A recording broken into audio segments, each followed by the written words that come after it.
After more than 6 years in development, Wuppo is finally upon us. Full disclosure here, this is a game that's definitely close and dear to my heart.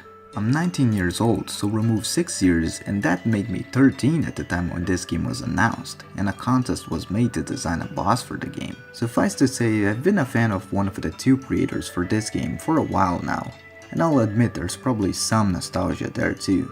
But enough fanboying around, let's talk about how the final game is like, shall we?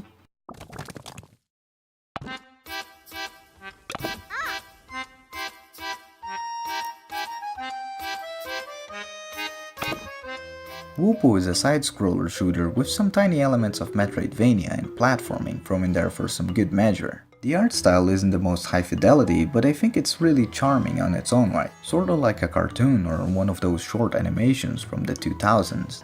I'm not sure if everybody digs it, but I find it really nice and kinda cute personally.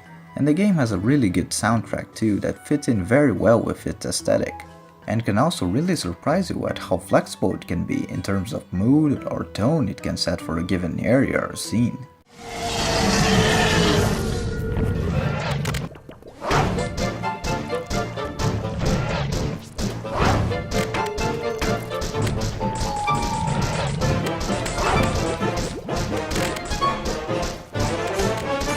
But I don't want to get too deep into that because it's spoilers territory. The core gameplay consists of exploration, talking to all sorts of NPCs, and fighting things with your paint gun, or gum gun, as the game calls it.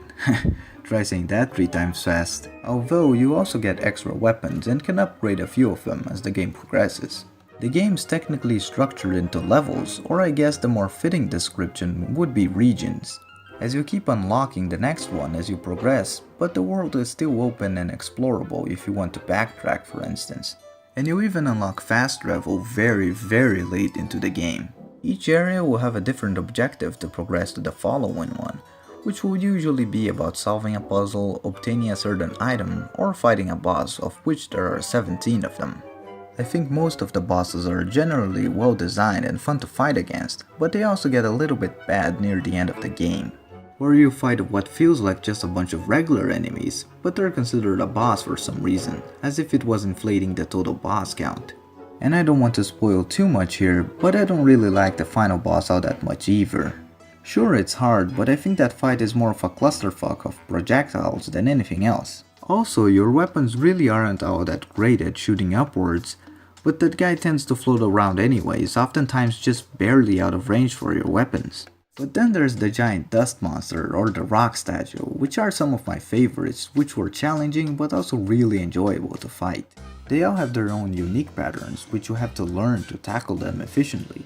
Sure, you may die a few times finding out those patterns, but that's part of the fun of fighting these bosses to me.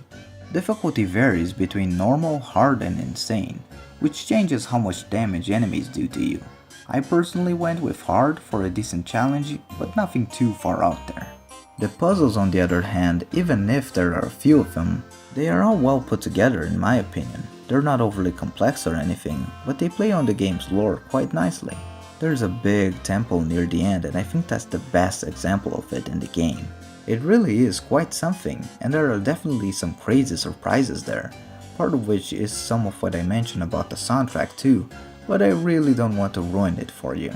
Also, about the objectives I mentioned earlier, they're usually good too, but there is one big exception around the mid-game, where you go to this big city and it has this credit system, where you can contribute to increase an overall score of sorts of the town, and you can do it through a couple different minigames, which are fun, don't get me wrong here, but the overall score that you need seems to be way more than it should have, because you have to repeat these minigames a lot to get there, to the point where it really gets repetitive and almost feels like it was done to pad out the game a little bit. I'm not a fan of waiting mechanics in general, but I do think they have their time and place, like in the Splenkhakker park for instance, where you have to wait around for all the rides and stuff.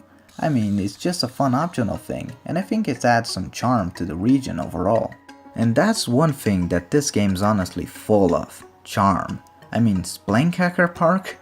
The names of these races are kinda wacky. I don't know if it means anything. I mean, the developers are from the Netherlands, so there is a language barrier there, I suppose. But there's also the humor in the dialogue, and it's all upbeat and lighthearted. It's definitely a really nice experience when you meet a new character and get to talk to them, which will usually make you smile just reading what they have to say. The story is rather simple at the end of the day, but it's things like these that carry the game and elevate it to something really unique and quite special. And that ties into the collectibles that this game has, which are film strips, which show you a little bit more about this game's world and lore, or just some funny situations. And then there's happiness, which you can get by doing all sorts of stuff around the levels or on conversations with NPCs, where you choose a specific dialogue option or you do something for them. Not your typical quests or anything, by the way. The game's more clever than that. There are also a few fun secrets and Easter eggs out there, so I definitely would recommend you to keep your eyes peeled while exploring, and also return to some older areas once you're late into the game. So overall, this game is gonna take you around 12 to 15 hours to beat, depending on how much you want to explore and all that. But I personally think this game's worth it. It's really a nice and fun experience that doesn't really take itself all that seriously, and I think we need more side-scrollers like this. It kinda reminds me of Hell Yeah, Wrath of the Dead Rabbit, which is a similar game in spirit in my eyes, like the way I felt playing it.